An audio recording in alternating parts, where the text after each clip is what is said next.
Elon, what egg hatched you into this world? Where were you before you? Well, I was born in South Africa. Born in South Africa, and you come to America and make $1 billion. Yeah, I mean, I didn't expect to make $1 billion, I suppose. I mean, I grew up in South Africa, honestly, seeing a lot of the same TV and movies and reading comic books, and it really didn't feel all that different from, say, Southern California, honestly. So you had a kind of baptism into American pop culture at the time. Yeah. I mean, I ate a lot of hamburgers and went to steakhouses and read like every comic book, you know. So my father brought me on a trip to the United States when I think I was about 10. I remember it was a really awesome experience because the hotels all had arcades. So my number one thing was when we went to a new hotel or motel or whatever it is, go to the arcades. And so they had forget any other services. Forget whether they had bed bugs. You're looking for arcade games. Yeah. What did video games do for you? I mean, they're incredibly engaging, and they made me want to learn how to program computers. Because then I thought, well, I could make my own games, and then I could also... I wanted to see how the games work. Like, how did you create a video game? That's what led me to learn how to program computers. So you became a programmer? Yeah, so I had one of the first video game consoles. It didn't even have cartridges. It had like 4 games that you could play, and you could like pick one of the 4 games you could play. That was it. And then it went from there to the original Atari, and then in television. And then I was in a store and saw a Commodore VIC-20. And I was like, holy crow, you can actually have a computer and make your own games. I thought this was just one of the most incredible things possible. I took all of my saved allowance and then hounded my father until we got the Commodore VIC-20. And then it came with this manual on how to program in BASIC, which I sort of spent all night, several days in a row, just absorbing that. And on your own? No one forced you? No. I this was self-motivated, I got to know this. This is good for me. I must have been like 9 or 10 or something. So you were fluent in BASIC at age 9 or 10? Yeah. I kind of got OCD on the thing. Maybe it's not technically OCD, but I certainly got obsessive. Let me put that, at least the O part. So programming is power. Else. You get to control something. Yeah, you can construct a little universe. And when you first do it, you're like, wow, this is incredible. You can actually make things happen. Like you type these commands and then something happens on the screen. That's pretty amazing.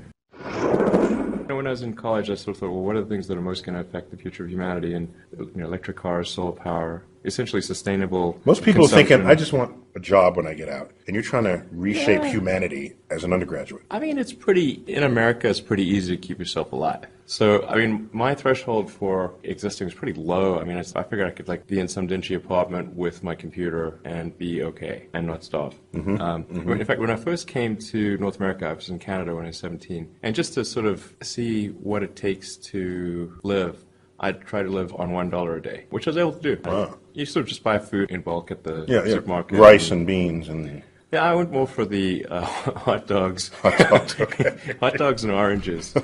But you do get really tired of hot dogs and oranges after a while.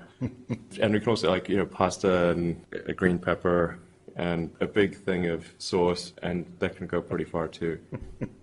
So I was like, okay, if I can live for $1 a day, then at least from a food cost standpoint, well, it's pretty easy to earn like $30 in a month, So, yeah, I would think. So it'll probably be okay. Okay, so that allowed you to not have to worry about money because you did the experiment. Yeah, I did the experiment, exactly. So this was an important psychological, philosophical anchor for you. Not to put words in your mouth, but that's a starting point to launch anywhere you want to go. Yeah, absolutely. And so now you've got a baseline, a life baseline from which to go new places, intellectually, psychologically, financially. So what came first? Thoughts of an electric car or thoughts of space?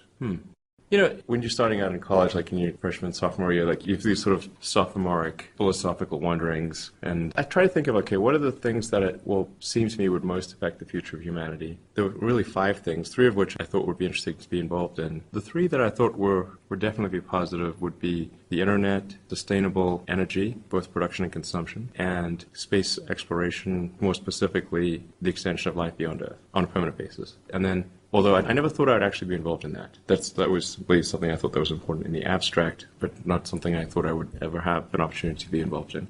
And then the 4th one was artificial intelligence, and the 5th one was rewriting human genetics. These were just the 5 things that I thought would most affect the future of humanity.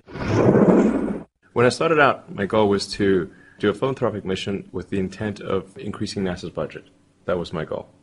I was confused as to why we'd not yet sent a person to Mars. It seemed like this was obviously the goal after the moon, and we'd not made progress on that. And when it became clear that paper was going to get sold, a friend of mine asked me what I'm going to do next, and I said, well, I mean, I don't know what I'm going to do next, but I'm always curious about what's going on with space and why have we made progress. I just wonder when we're going to send a person to Mars. So I went on the NASA website, and I couldn't find a date. I was like, well, maybe it's here somewhere, and I just can't find it. The date that NASA wants to land on Mars. Yeah, there's got to be like some schedule or something, You're looking for that. Game plan, or it's this date, even if it's far in the future, and it was not to be found anywhere. And anyways, I sort of started learning about that back history, and I thought, well, okay, maybe there's something that I can do to send a small mission to the surface of Mars that would get the public excited, and as a result of that public excitement, NASA's budget would be increased, and we could resume the process of sending people to Mars. Essentially, So you thought you can do that with your lousy $1 billion? no, I didn't have $1 billion at that time. Okay. I had about 180 million, still a lot. And I figured, well, maybe I could spend half of that on a mission to Mars. So I spent a fair bit of time investigating the space industry and eventually decided on this idea of sending a small greenhouse to the surface of Mars. We called the Mars Oasis mission. And so you'd have seeds in dehydrated gel. It would land, you hydrate the gel upon landing, and you'd have this great shot of green plants on a red background, and the public responds to precedents and superlatives. So this would be the first life on another planet, the furthest that life's ever traveled, as far as we know. And That's how you get a headline. yeah, exactly. It's got to be something new or something superlative. Mm-hmm. And I thought, well, okay, and that would maybe reinvigorate excitement, and the result would be NASA's budget gets increased. So the whole goal in the beginning was just, how do we get more money for NASA? But after spending a fair bit of time on this, I came to the conclusion that I was actually incorrect. My initial assumption was wrong, because I thought that where there's a will, there's a way, and that we just sort of lost our will. That's false. There was plenty of will. People needed to believe that there was a way, and a way that would not bankrupt the country or mean that they would have to sacrifice something of critical importance like healthcare. So it became clear that the space transport problem had to be solved. Unless there was a dramatic improvement in the cost of space transport, then none of it would matter. So in your first successful launch, what was the cost per pound to orbit?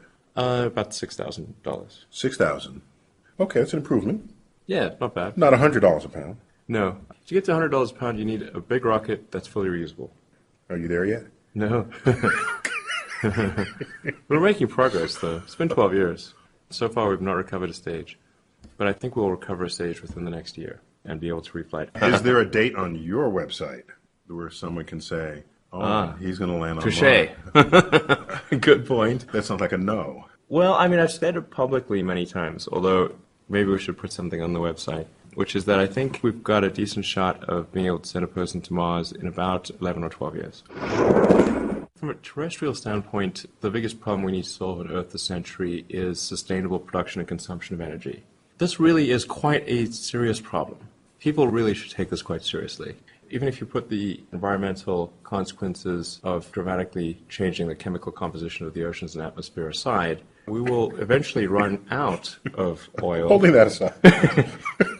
Well, if we don't find a solution to burning oil for transport, and we then run out of oil, the economy will collapse and civilization will come to an end, or as we know it. With or without global warming. Yeah, with or without, exactly. I mean, and so if we know that we have to ultimately get off oil no matter what, we know that that is an inescapable outcome. It's simply a question of when, not if. Then why would you run this crazy experiment of changing the chemical composition of the atmosphere and oceans by adding enormous amounts of CO2 that have been buried since the Precambrian era? That's crazy. That is the dumbest experiment in history by far. I mean, promise, it's not can even you think of a dumber experiment? I honestly cannot. What good could possibly come of it? So therefore, we need another solution here. But of course, electric cars still uses coal. That's why you need sustainable power production, like solar and wind. Which can still charge your car. Yes. Of course, what we all really want are flying cars. Do you? Yeah. Actually, let me ask you. So, are you sure you want a flying car? No, but it looks Okay. cool. It does look cool. I mean, whenever you see sort of cities in like some futuristic concept, they always throw the flying car in there. And You can't tell me you never thought of it. no, I've thought a lot about it. Yeah, okay. And there's some people I know that are working on flying cars or flying personal transport devices, if you will. Hoverboards. There are people working on hoverboards. But I mean, I sort of wonder. After the interview, you can show me your hoverboard room, okay? I know somebody's working on a hoverboard. I won't tell anybody. The microphone is on mute now, so Okay. you can tell. Just between us. It's awesome. I'm debating, like, should there be flying cars or shouldn't there be flying cars? I'm of two minds on that, because if there are flying cars, then, well, obviously you have added this additional dimension where now a car could potentially fall on your head and will be susceptible to weather. And of course you'd have to have a flying car where it would be like an autopilot, because, I mean, otherwise, forget it. You don't want people navigating, Yeah, it's got to be, flying. it's got to be autopilot. But even in an autopilot scenario, and even if you've got redundant motors and blades, you're still gone from near zero chance of something falling on your head to something greater than that. And there's also a noise challenge. So I sort We of don't know how to want- fly quietly. Right. Yeah.